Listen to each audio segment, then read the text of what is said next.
Hello children, let's continue the fifth chapter, the Arctic region. In that we'll be doing animal life. Nature supports the Arctic wildlife with adequate adaptation. Animals found in this region like the reindeer, polar deer, white Arctic wolf and the musk ox can bear the extreme cold condition. The people in Greenland also rear some domestic animals such as sheep, goats, and pigs. Seals, walruses, and whales are largely found in the coastal areas of Greenland. The powerful wolf like dogs called huskies are particularly used to pull sledges to transport people and utility goods from one place to another. So ಇಲ್ಲಿನ wild life ಈ ಕ್ಲೈಮೇಟಿಗೆ adapt ಆಗಿದೆ, ತುಂಬಾ ಜಾಸ್ತಿ adapt ಆಗಿದೆ. So ಇಲ್ಲಿರುವಂಥ animals ಯಾವ್ಯಾವು? Reindeer, polar bear, white arctic wolf, ox ಇದೆ ನೋಡಿ, ಎಲ್ಲೋ ಆಕ್ಸ್ ಇರಬೇಕು. So somewhere there is a musk ox, bear ಮತ್ತು like domestic animals like sheep, goats, pigs, goats ಇದೆ, pigs ಇದೆ, ಮತ್ತು ವಾಲ್ರಸಸ್ ಇದೆ, ಮತ್ತು ವೇಲ್ ಇದೆ. ಸೊ ಲಾರ್ಜ್ ಆಗಿ ಕೋಸ್ಟಲ್ ಏರಿಯಾಸಲ್ಲಿ ಈ ಅನಿಮಲ್ಸ್ ಕಾಣಿಸುತ್ತೆ. ನೆಕ್ಸ್ಟ್ ಇಲ್ಲಿ ನೋಡ್ತಾ ಇದ್ದೀರಾ, ಇದನ್ನು ಹಸ್ಕೀಸ್ ಅಂತ ಕರೀತಾರೆ. This is a kind of dog. ಇಲ್ಲಿ ನಮ್ಮ ಈ ಡಾಗ್ಸ್ನ ಇಲ್ಲಿ ನಮ್ಮ ಲಕ್ಷ್ಮಿ ಫ್ಲೋರ್ ಮೇಲೆ ಅವ್ರ ಹತ್ರ ಇದೆ. ಸೊ ನೋಡ್ಬೋದು ನೀವಲ್ಲಿ. ಸೊ ಈ ಡಾಗ್ಸ್ನ ನಾವು ಇದಕ್ಕೆ ಪರ್ಟಿಕ್ಯುಲರಾಗಿ ಏನಕ್ಕೆ ಯೂಸ್ ಮಾಡ್ತೀವಿ ಅಂದರೆ ಸ್ಲೆಡ್ಜ್ನ ಮೂವ್ ಮಾಡೋದಕ್ಕೆ ಯೂಸ್ ಮಾಡ್ತೀವಿ. ಫಾರ್ ಎಕ್ಸಾಂಪಲ್ ಮೂವೀಸಲ್ಲಿ ನೋಡಿರ್ತೀರ, ಮೂವೀಸಲ್ಲಿ ಇಲ್ಲದೆ ಇದ್ದರೂ ಡಿಸ್ಕವರಿ ಚಾನಲ್ಸಲ್ಲಿ ನೋಡಿರ್ತೀರ.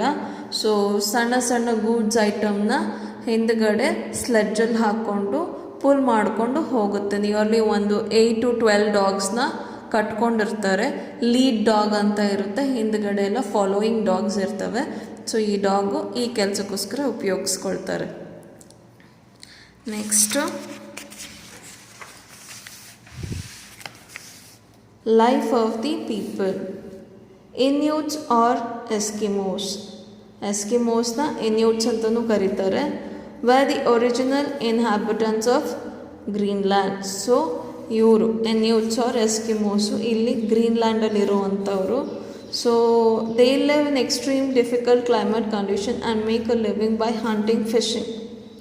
ಸೊ ಅವ್ರದ್ದು ಲೈಫ್ ಜೀವನ ಹೇಗೆ ನಡೆಯೋದು ಅಂದರೆ ಅವರಿಗೆ ಬೇರೆ ಯಾವ ದಾರಿನೂ ಇಲ್ಲ. ಅವರು ಫಿಶ್ ಅಥವಾ ಬೇರೆ ಅನಿಮಲ್ಸ್ ಮೇಲೇ ಫೀಡ್ ಮಾಡಬೇಕು. ಯಾಕಂದರೆ ಅಲ್ಲಿ ಏನಾದರೂ ಗ್ರೋ ಮಾಡ್ಕೊಳ್ಳೋದಕ್ಕೆ ಸಾಯಿಲ್ ಅನ್ನೋದು ಅಷ್ಟು ಕರೆಕ್ಟಾಗಿ ಸಿಗಲ್ಲ. ಸಮ್ಮರ್ ಟೈಮಲ್ಲಿ ಬಿಟ್ಟರೆ ಬೇರೆ ಯಾವ ಟೈಮಲ್ಲೂ ಸಾಯಿಲ್ ಸರಿಯಾಗಿ ಸಿಗಲ್ಲ ಅವರಿಗೆ.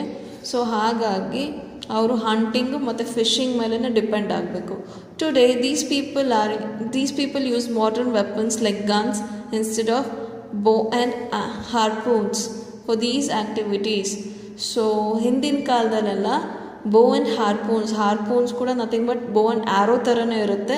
ಸ್ವಲ್ಪ ಮುಂದ್ಗಡೆ ಆ್ಯರೋ ಶೇಪು ಸ್ವಲ್ಪ ಚೇಂಜ್ ಇರುತ್ತೆ, ಹುಕ್ ಥರ ಇರುತ್ತೆ. ಸೊ ಈ ಆ್ಯಕ್ಟಿವಿಟೀಸಿಗೆಲ್ಲ ಈಗ ಗನ್ಸ್ ಯೂಸ್ ಮಾಡ್ತಾ ಇದ್ದಾರೆ. So the people consume almost every part of the animal. Fish they Hunt such as the meet, skin, hide. So hide is nothing but the leather, animal skin, and the fat, blubber in whales.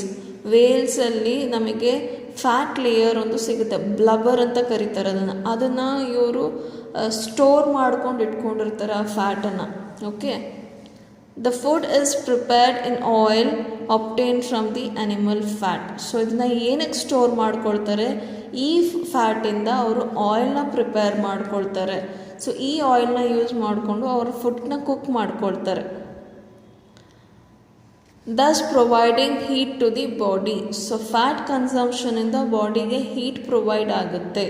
They protect themselves from the bitter cold by wearing clothes made out of animal skin. So ಇಲ್ಲಿ ಈ ಪಿಕ್ಚರಲ್ಲಿ ನೋಡ್ತಾ ಇದ್ದೀರಲ್ಲ, so ಈ animal ಸ್ಕಿನ್ನಿಂದ ಮಾಡಿರುವಂಥ quotes ಹಾಕ್ಕೊಂಡಿದ್ದಾರೆ ಅವರು. So, and fur. Jackets with fur-lined hoods called parkas. Long boots and gloves help in keeping them warm during the biting winters. ಎಷ್ಟು ಚಳಿ ಎಷ್ಟು ಕೋಲ್ಡ್ ಇರುತ್ತೆ ಅಂದರೆ ಅವರು ಫುಡ್ಡನ್ನ ಸ್ಟೋರ್ ಮಾಡಿಕೊಂಡು ಮನೇಲೇ ಇಟ್ಕೊಳ್ತಾರೆ. ಎಕ್ಸ್ಟ್ರೀಮ್ ಕೋಲ್ಡ್ ಟೈಮಲ್ಲಿ ಅವರು ಹೊರಗಡೆ ಬರೋದಿಲ್ಲ. ಆಲ್ಮೋಸ್ಟ್ ನಿಯರ್ಲಿ ಒಂದು 2 to 3 months ಅವ್ರು ಹೊರಗಡೆ ಬರೋದಕ್ಕೆ ಆಗಲ್ಲ. ಆ ಥರ ಅವರು ಹಂಟ್ ಮಾಡಿಬಿಟ್ಟು ಫುಡ್ನ ಸ್ಟೋರ್ ಮಾಡ್ಕೊಂಡು ಇಟ್ಕೊಳ್ತಾರೆ ಎಲ್ಲರೂ. ಯಾಕೆ ಅಂದರೆ ಅಷ್ಟು ಸ್ನೋಫಾಲ್ ಇರುತ್ತೆ ಆ ಟೈಮಲ್ಲೆಲ್ಲ, ವಿಂಟರ್ ಸೀಸನ್ನಲ್ಲಿ ಸ್ಪೆಷಲಿ. ಸೊ ಅಷ್ಟು ಚಳಿನ ತಡ್ಕೊಳ್ಳೋದಕ್ಕೆ ಅವರು ಅನಿಮಲ್ ಸ್ಕಿನ್ನ ಯೂಸ್ ಮಾಡ್ಕೊಂಬಿಟ್ಟು ಕೋಟ್ಸ್ನ, ಗ್ಲವ್ಸ್ನ ಮತ್ತು ಶೂಸ್ನ ಪ್ರಿಪೇರ್ ಮಾಡ್ಕೊಳ್ತಾರೆ. Okay, animal skin is also used in making blankets, tents and boats, while the oil extracted from animal fat is used for cooking. So ಈ ಅವರು Hunt ಮಾಡಿರುವಂಥ animal ಸ್ಕಿನ್ನಿಂದ ಏನು ಮಾಡ್ತಾರೆ, blankets ಮಾಡ್ಕೊಳ್ತಾರೆ, ಟೆಂಟ್ ಮಾಡ್ತಾರೆ, ಬೋಟ್ಗಳು ಕೂಡ ಮಾಡ್ತಾರೆ. ಆ ಅನಿಮಲಲ್ಲಿ ಇರುವಂಥ ಫ್ಯಾಟನ್ನು ಅವ್ರು ಏನು ಮಾಡ್ತಾರೆ, ಕುಕಿಂಗ್ ಪರ್ಪಸ್ಸಿಗೆ ಯೂಸ್ ಮಾಡ್ತಾರೆ. Heating and to light lamps, ದೀಪ ಹಚ್ಕೊಳ್ಳೋದು ಕೂಡ ಆ ಎಣ್ಣೆನೇ ಯೂಸ್ ಮಾಡ್ಕೊಳ್ತಾರೆ. Bones, ivory and wood are used in making implements and tools. So ಬೋನ್ಸ್ನ ಮತ್ತು ಐವರಿನ ಟೂಲ್ಸ್ನ ಮಾಡ್ಕೊಳ್ಳೋದಕ್ಕೆ ಯೂಸ್ ಮಾಡ್ಕೊಳ್ತಾರೆ. ಓಕೆ, ಟ್ರಾನ್ಸ್ಪೋರ್ಟ್ ಹೇಗಿದೆ ಅಂತ ನೋಡೋಣ. There are roads only within towns in Greenland.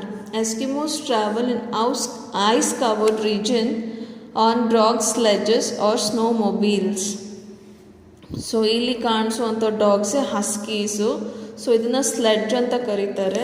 ಈ ಸ್ಲೆಡ್ಜು ರೇನ್ಡೀರು ಅಥವಾ ಈ ಹಸ್ಕೀಸ್ನ ಪುಲ್ ಮಾಡ್ತವೆ. ಇವೆರಡು ಬಿಟ್ಟರೆ ಈ ಸ್ನೋಮೊಬೀಲ್ನ ಯೂಸ್ ಮಾಡ್ತಾರೆ. ಸ್ಲೆಡ್ಜಸ್ ದಟ್ ಸ್ಲೈಡ್ ಆನ್ ಸ್ನೋಮೊಬೀಲ್ ಅಂದರೆ ನಮ್ಮ ಈ ಬೋಟ್ಗಳ ಥರ ಇರ್ತವೆ ಅಲ್ವಾ. ಸೊ ಆ ಬೋಟ್ಗಳು ನೀರಲ್ಲಿ ಹೋಗ್ತವೆ. ಇದು ಸ್ನೋ ಮೇಲೆ ಹೋಗುವಂಥ ಬೋಟ್, ಸಿಂಗಲ್ ಪರ್ಸನ್ ಅಥವಾ ಡಬಲ್ ಪರ್ಸನ್ ಕೂತ್ಕೊಳ್ಳುವಂಥ ಒಂದು ಬೋಟ್. ನೆಕ್ಸ್ಟ್ ಇರೋದು ಆ್ಯನ್ ಆರ್ಟಿಕ್ ಹೋಮ್. ಇಲ್ಲಿ ಮನೆಗಳು ಹೇಗಿರ್ತವೆ ಅಂತ. Can you imagine living in Greenland in a house like ours? So ಇಲ್ಲಿ ನಮ್ಮ ಮನೆಗಳ ಥರ ಅಲ್ಲಿ ಮನೆಗಳು ಕಟ್ಟಿಕೊಳ್ಳೋದಕ್ಕಾಗುತ್ತಾ? No way. We would never be able to survive even a single day.